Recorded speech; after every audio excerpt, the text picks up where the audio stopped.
welcome to another episode of Build the RedBull RB7. Today we're going to be experimenting with different shock absorber oil for our RB7 model.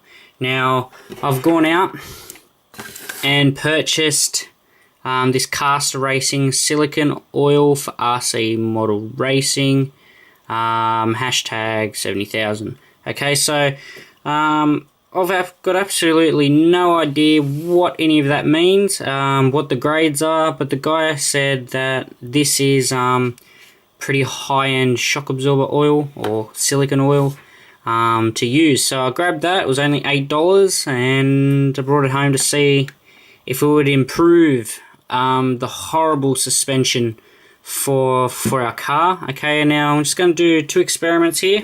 So we've got official and we've got aftermarket. Alright, we're going to grab the oil that D'Agostini supplied to us and we're going to tip it into the left side of the container, okay? We can see that it dribbles out quite easily. Now we're going to grab this Caster Racing silicon oil, okay, hashtag 70,000, and we're going to do the same but on the right side. And I'm squeezing, and nothing is coming out. Wait. There we go. So we're not going to waste that because that is liquid gold, my friends. Okay, so we can see got the oil on the left moving around, but we've got the silicon oil basically moving nowhere, really. Okay, so what's that mean? Okay, so we're going to grab two previously assembled shock absorbers, okay, by myself. One on the left with the official oil, one on the right with the aftermarket oil. Okay, now the left side, okay, which is the oil that you guys will have, we can see the ease of movement through that. Now, yes, given that there will be a spring on there, it'll absorb a little bit of the impact. Okay, now on the right side, we've got the aftermarket shock absorber oil, and okay, so they're both exactly identical, exactly the same width. Okay, now watch this.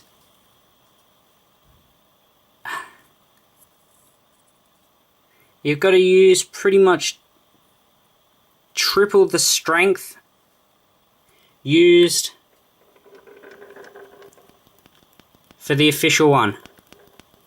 Okay, so I'm moving that quite easily, where with the aftermarket one it's a bit more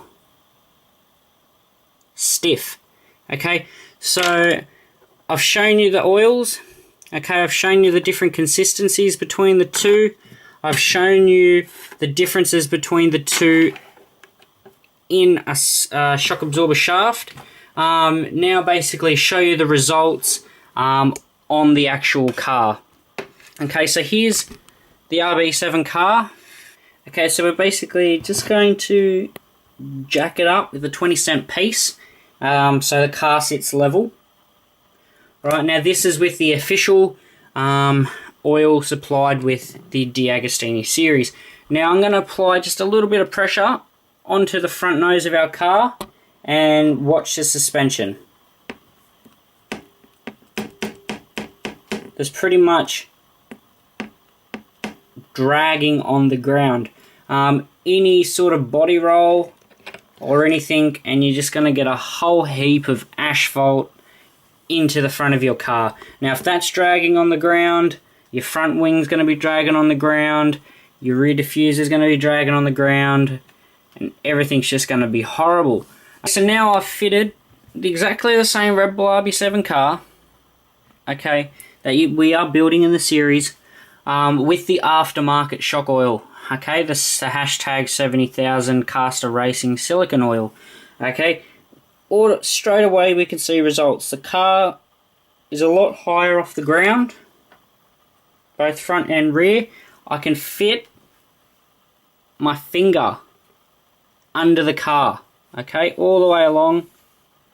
Okay, so straight away it's got a lot more clearance. Now for display, the official oil would be good because it makes the car sit nice and low to the ground like the real cars. But if you, like me, are going to be racing the car out on track or on your street, or absolutely anywhere I can get my hands on to drive, it's just going to be too low. So with the silicone oil now in there, okay, we've got probably about 1.5 centimeters clearance off the ground, and also a fair amount of bounce movement in the car, which is good because the car's going to go under a little bit of G-force through the corner, and you don't want your car hitting a rock, bouncing, sending you anywhere because your car's too low. So it's got a fair amount of give before it actually hits the ground. It gets low, but for it to actually